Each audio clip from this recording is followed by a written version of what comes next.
Para sa dugang mga balita sa Negros kag Panay, mangin kaupunta si Adrian Prietos. Adrian?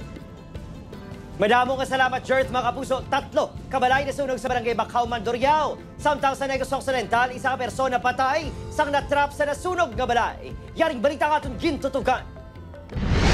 Pasado alas 12 kayo na sa kagahon, ginlamon sang kalayong 3 ka mga pamalay sa barangay 6, Victoria City, Negros Occidental. Ginbawian sa kabuhi ang 35 anyos ng babae matapos matrap sa nasunog nga balay. Sunod sa BFP, nagdiretso sa banyong biktima bangod wala inisang agyan pagwa.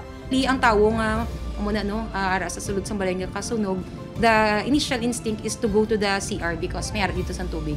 Patay man ang tupad balay sining 58 anyos matapos gin-heart attack sa tuman niya kulba. Sa Bacolod City, nakaagom sa mapaso sa likod ang mag-asawang Angelito kag Rebecca Loro. Ini matapos nagbalik sila sa nasunog nga balay sa barangay Batas ang Domingo sang kagahon. Sunod sa BFP, ginbalikan sa mag-asawang ila bata sa paghunahuna nga nabilin ini sa balay. Ang ini nga mag-asawa ga nguy-nguy kay libion nga miyara sang mga samad or paso sa ilang likod. Ang ilang nga claim una is patay gid kuno na trap ang ilang nga bata. So ang aton mga responding unit gintingwaan nga masulod ng balay ging pangita. So dito mga na-confirm nga wala gali sang may nabilin nga bata or any casualties dito, fatalities dito. Nagsalisihan lang sila nga hambal na nagsunod kundi nagsulod amo ang pamatin-an ni Manong. Totally gutted ang balay sa mag-asawa. Nag-overheat yung ceiling fan ang ginalantaw ginhalinan sang sunog.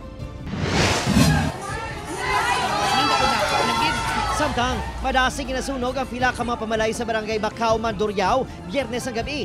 2 ang totally gutted kag isa ang partially damaged sa sunog. Sunod sa pamilya Bolivar kag pamilya Mena nga tag-iya sa mga balay nga nasunog. Sama sa Mikuno, may nagasulod sa abandonado nga balay nga wala sang pahanugot. Bala na sa ko mamatkuan sila basta nga kung daw may panagupnop ko yung ginsudlan guro. Kaya di mapano mangkuhan ng kalayo. Ang tawabla kami bla subong kundi nawadaan kami yung balay. Wala ko'y magmuna-una nga pagpuli, kuya wala na kuya balay. Temporaryo sila nga nagatinir sa barangay hall. Pagatutukan sang barangay ang ginareklamo sa pamilya nga nasunugan. Naistoryahan na namon ina nga posible nga mo gid man natabo. So inigani siguro nga week malibot kami sa mga identified namon nga mga balay nga daw wala na sang tawo. So kay hindi takapakot. Naglabot sa masobra 180,000 pesos ang danyos kay ginbilin sang sunog.